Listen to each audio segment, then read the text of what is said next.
tutapata msaada wao wenye kuwatafuta waongezeke. Bahari ni kubwa. Hii bahari si ndogo. Bahari ni kubwa. Wapatikane jamani. Mtoto wangu ameacha bibi.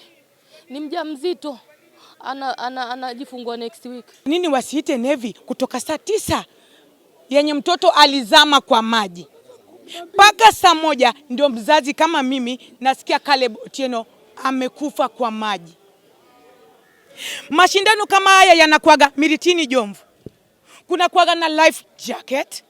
Kuna kwa na wale wa Navy kando yao. In case wamezama wanaopolewa saa hiyo hiyo.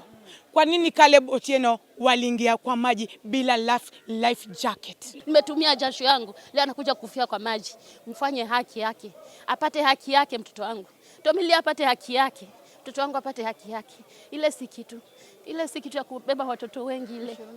Ni nyembamba kweli. Hata mimi hata nikiingizwa katikati siwezi ingia, naogopa. Lakini sijui ilikuwaje. Ni tamaa ya pesa. Mtoto wangu anatafuta ajira. Maana ajira zake alikuwa shakaziwa.